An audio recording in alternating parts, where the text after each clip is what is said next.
Hi friends, blitz ఈ cinema ఈ మధ్య ఓటీటీలో రిలీజ్ అయింది. యాపిల్ టీవీ ఓటీటీలో రిలీజ్ అయిన ఈ సినిమాకి స్టీవ్ మెక్విన్ దర్శకత్వం వహించారు. ఈ సినిమా కథ ఏంటో ఇప్పుడు చూద్దాం. జార్జ్ అనే కుర్రాడు తల్లి, గ్రాండ్ ఫాదర్ తో కలిసి జీవిస్తూ ఉంటాడు. అయితే బ్రిటిషర్ ఇళ్ల మీద బాంబులు కురిపిస్తూ హిట్లర్ విధ్వంసం చేస్తూ ఉంటాడు. అక్కడ బ్రిటిషర్ పిల్లల్ని కాపాడుకోవడం కోసం వాళ్ళని వేరే ఊరికి తరలిస్తూ ఉంటారు. అలాగే రీటా కూడా ఆమె కొడుకుని పంపించేస్తుంది. జార్జ్ కి తల్లిని వదిలి వెళ్ళడం ఇష్టం ఉండదు. అయితే అతను రన్నింగ్ ట్రైన్ లోంచి తప్పించుకొని పారిపోతాడు. పారిపోయి ఇఫే అనే అతనికి దొరుకుతాడు. అతను కూడా మధ్యలో మాయమైపోయి కనపడకుండా పోతాడు. ఇఫే కనపడకుండా పోవడం వల్ల ఒంటరివాడైన జార్జ్ మెల్లిగా తల్లిని వెతుక్కుంటూ తల్లి దగ్గరికి చేరాడా లేదా అన్నదే కదా. నాజీలు హిట్లర్ టీం చేసే అరాచకాలను తప్పించుకుంటూ జార్జ్ ఎలా వెళ్ళాడు అన్నదే చక్కగా చూపిస్తాడు. మిసైల్స్ మీద పడడం, అలాగే ఉండడానికి ఇల్లు లేక రైల్వే ట్రాక్ల మీద అండర్ గ్రౌండ్ లో పడుకోవడం వంటివి భయంకరంగా చూపిస్తాడు. అలాగే రాత్రిపూట లైట్లు వేయకుండా అందరూ చీకట్లో మగ్గిపోతూ ఉంటారు.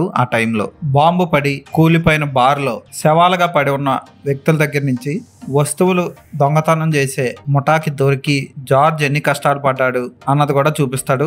శవాల మీద చిల్లరేరుకునే మనుషులు ఎలా ఉంటారో క్లియర్ గా చూపిస్తాడు దర్శకుడు. ఇఫే పాత్ర, రీటా పాత్ర, జార్జ్ పాత్ర మనల్ని ఆకట్టుకుంటాయి. చాలా గొప్పగా అనిపిస్తుంది. టేకింగ్, ఫోటోగ్రఫీ కానీ, కాస్ట్యూమ్ డిజైనింగ్ కానీ, బ్యాక్గ్రౌండ్ మ్యూజిక్, సౌండ్ రికార్డింగ్ అదిరిపోతుంది. పట్టాల మీద పడుకున్నప్పుడు నీళ్ళు వచ్చి మీద పడిపోవడం వంటివి ఆకట్టుకుంటాయి. హిస్టారికల్ సినిమాలు ఇష్టపడే వాళ్ళు ఖచ్చితంగా ఈ సినిమాను ఒకసారి చూడొచ్చు. అందరూ బాగా నటించారు ఈ సినిమాలో. టెక్నికల్ గా బ్రిలియంట్ గా ఉంటుంది ఈ సినిమా.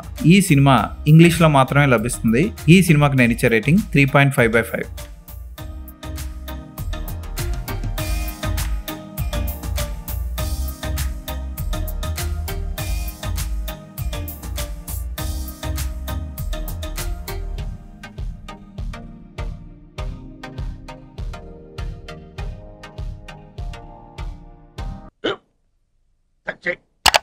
స్కూల్ బెంచ్ లాగా ఎంత గట్టిగా ఉందోరా?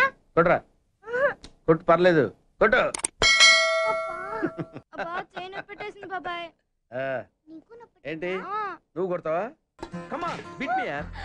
వద్దు బాబాయ్. వాడిని నేను కొట్టడం లేదమ్మా, వాడినే నన్ను కొట్టమంటున్నాను. నువ్వేం కంగారు పడక్కర్లేదు. అడుగుతావేంటి?